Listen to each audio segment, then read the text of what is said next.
হে everyone, আসসালামু আলাইকুম। সবাইকে আরও নতুন একটা ব্লগে সবাইকে স্বাগত জানাচ্ছি। আর আজকে হচ্ছে রবিবার। সকাল এখন কটা বাজে? সকাল এখন 9:30, 8:30। সো আমি এখন যাব বহরমপুর। আর কে যাচ্ছি, কেন যাচ্ছি, কোথায় যাচ্ছি, সব কিছু তোমাদের সাথে শেয়ার করব। তো পুরো ভিডিওটা দেখতে থাকো। বিস্কিট খেতে খেতে বাড়ি থেকে বেরোলাম। আর আমি সোয়েটার পরেছি কারণ বাতাস লাগবে, গোসল করলাম, তাহলে রাস্তায় যেতে যেতে যে বাতাসটা লাগবে ঠান্ডা লেগে যাবে।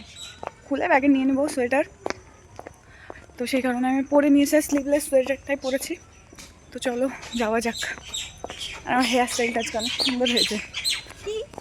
ডোমকলে এসে আমি রূপার এখানে অপেক্ষা করছি, কারণ আমি একাই যাব না, কে যাব চলো দেখতে থাকো। এই যে আমরা সব দল বেঁধে বেরিয়ে পড়েছি টোটো করে। আমি, রূপা, টুম্পা, কাজল, লামিয়া, রিজওয়ান এবং রূপার বর ভাই সাইফুল ভাই আর নবী, আমরা সবাই টোটো করে আজকে বহরমপুর যাচ্ছি। আর কোথায় আসলাম বহরমপুরে সেটাও তোমাদের সাথে শেয়ার করব। তো ভিডিওটা স্কিপ না করে পুরো ভিডিওটা দেখতে থাকো। আশা করছি তোমাদের পুরো ভিডিওটা দেখলে অনেক বেশি ভালো লাগবে। তো এই জায়গাটা হয়তো অনেকেই চেনো, আর আমার এখানে আসা ফার্স্ট টাইম। আমি কখনোই এর আগে এখানটায় আসিনি, এই ফার্স্ট টাইম, সেটা আবার রূপার দৌলতে এখানটায় আসা হলো। নাহলে আমি এই জায়গাটা কোনোদিন আগে থেকে চিনতাম না। তো আমরা আজকে এসেছি মুভি দেখতে। তোমাদেরকে বলেই দিলাম যে আমরা সবাই মিলে আসলাম আজকে মুভি দেখতে। সেরকম কোনো প্ল্যান ছিল না, হুট করে রূপা রাত্রিবেলায় মুভির প্ল্যান করলো, তার জন্যই আসা। সকালবেলায় ভালো উঠে আর এই যে এগুলো সবাই এসেছি। আর ভাবতে পারছো যে আমরা টোটো করে সেই ডোমকল থেকে বহরমপুর আসলাম মুভি দেখার জন্য, না সারাদিন এনজয় করব। তো চলো দেখতে থাকো ভিডিওটা, আর আমাকে কেমন লাগছে অবশ্যই কমেন্ট সেকশনে জানিও। ভিডিওটা করতে দিয়েছিলাম নবীকে। বাপরে বাপ, আমার ভিডিও এত পরিমাণে ও ঘুরিয়েছে, ক্যামেরা অ্যাঙ্গেল তো ঠিকঠাকভাবে নেয়নি, মানে কি আর বলবো।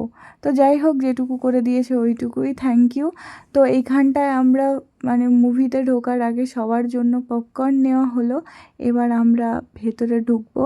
হ্যাঁ, আজকে আমরা মুভি দেখতে এসেছি সিংহাম এগেন। ওই মুভিটা দেখার কোনো ইচ্ছা কারোই ছিল না। আমার ভীষণ ইচ্ছা ছিল ভুল ভুলাইয়া 3 দেখার, বাট ভাইয়ের পছন্দ যে চলো আমরা সিংহাম 3 এগেন দেখে আসি, তো তার জন্যই আসা আর কি। আর আমি মুভি সেরমভাবে কখনোই থিয়েটারে দেখতে যাইনি। এর আগে যেমন ফার্স্ট টাইম আমার একটা ভিডিওতে তোমরা দেখেছো যে আমি মোহনে ফার্স্ট টাইম ভিডিও দেখতে গেছিলাম, এটাও আমার সিলভার স্ক্রিনে এটা ফার্স্ট টাইম ভিডিও দেখতে আসা। তো আমার পুরো ভিডিওটাতে এই দুটো জায়গা অনেকটাই ভালো লেগেছে, জাস্ট দীপিকা এবং রণবীরের এন্ট্রিটা, তাছাড়া ভিডিও কোনো কিচ্ছু আমার ভালো লাগেনি। তো ওইখানটায় আমরা ভিডিও দেখার পরে, মানে মুভি দেখার পরে বেরোনোর পর কারও মন ভালো ছিল না, কারণ আমাদের 2-2.5 ঘন্টা বেকার গেল বসে থেকে, তাই মনে হলো। সেই জন্য সবাই মিলে প্ল্যান হলো যে চলো আমরা লালবাগ থেকে ঘুরে আসি। কি বলতো, বিএমডাব্লিউতে ঘুরলেও কারো বমি বমি করতে পারে, কিন্তু আমরা এমন বিএমডাব্লিউতে এসেছি সারাদিন বমি করলেও শরীর ভালো হয়ে যাবে। হ্যাঁ, আরে ফরচুনার তাই বলে ও ফরচুনার।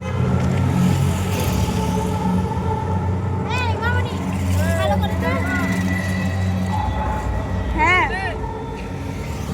হ্যাঁ, ভালো করে বলতে চা ভালো করে, বিয়ে খারাপ ছিল, এখন জানি না। তো যেমন ভাবা তেমন কাজ, সবাই মিলে চলে গেলাম লালবাগ মতিঝিলের উদ্দেশ্যে। কিন্তু যেতে যেতে রাস্তায় পড়ে কেটলি, আর চা শুনলে তো আমি আর রূপা এক দৌড়ে সেখানটায় চলে যাব, এরম একটা ব্যাপার। তো ওইখানটায় আমরা গেলাম চা খাওয়ার জন্য, এবং সবাই মিলেই ভাবলাম যে সকাল থেকে কারো কিছু খাওয়া হয়নি, তো 1 কাপ চা খাওয়া যাক।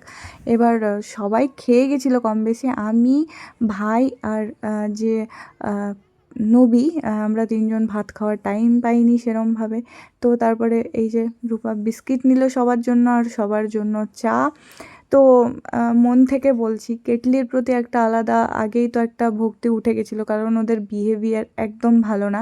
আর এখন চায়ের টেস্টটাও বেকার করছে, ওই জন্য হয়তো এরম ওদের দশা, আমি জানি না কী জন্য। তবে আমি সেকেন্ড টাইম আর কখনো যাব না, আমার এক্সপিরিয়েন্স এতটা বাজে হয়েছে, মানে দুইবার গিয়ে এরকম একটা অবস্থা।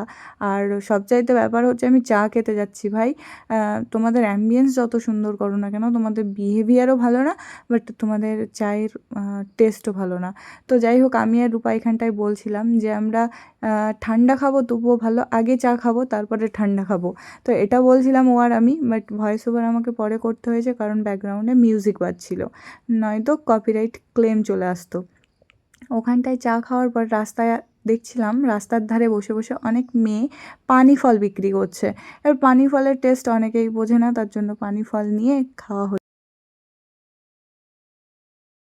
তো ইনার বাড়ি হচ্ছে এখানেই, আর আমি ভাবতেই পারিনি যে এখানে এসে ওকে দেখতে পেয়ে যাবো, মানে পেয়ে যাবো আলটিমেটলি। তো ফোন করেছিলাম, ও ফাঁকা আছে, চলে এসছে। Thank you. তোমরা আমাদের এই ব্লগারকে সবাই হচ্ছে ফলো, সাবস্ক্রাইব, লাইক করে দিও।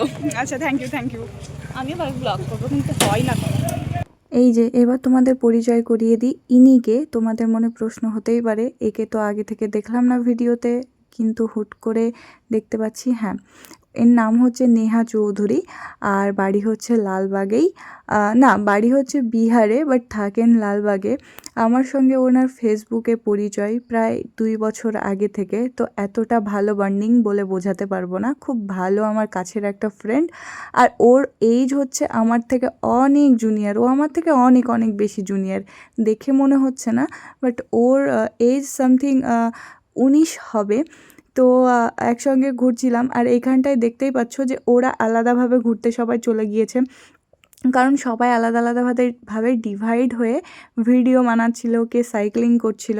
আর এই যে রেলগাড়িটা, এটা আমি ফার্স্ট টাইম দেখলাম মতিঝিলে এসে। আমি কিছুদিন আগে মতিঝিলে এসেছিলাম, তোমরা এর আগের ভ্লগে দেখেছো।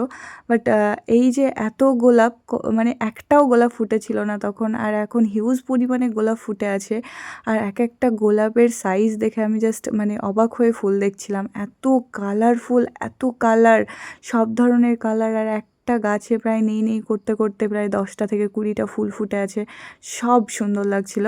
তো ওই দিকটা সবাই মিলে আলাদাভাবে ছবি ভিডিও করার পরে এদিকে আমরা আবার চলে আসলাম নেহা আর আমি ভিডিও বানানোর জন্য। তো আমি ঘাসের উপর শুয়ে পড়েছিলাম, কী যে শান্তি লাগছিল বলে বোঝাতে পারবো না।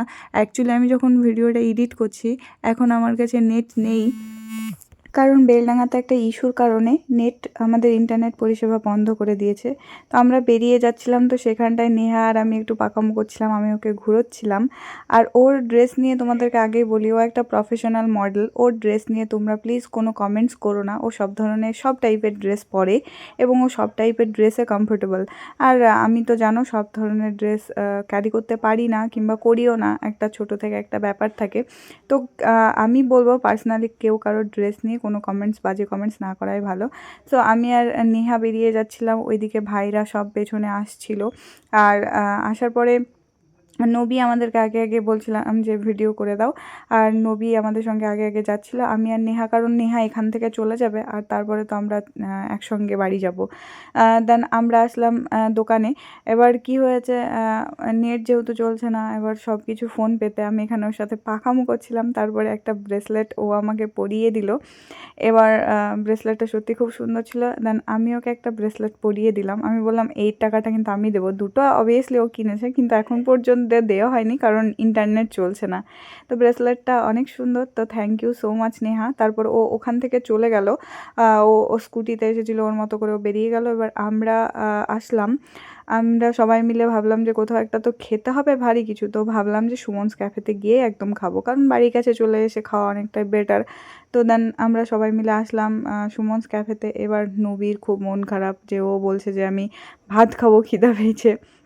আর এই যে পেছনের কেকগুলো আমি জানি না, তবে আমি যখন ভিডিও করছিলাম দেখছি বাবা ফোকাসটা আমার ফোনেই আছে। যাই হোক, সবাই মিলে অর্ডার করা হলো নান পরোটা, আর ছিল বোধহয় চিকেন, তারপর চানা পানির মশলা।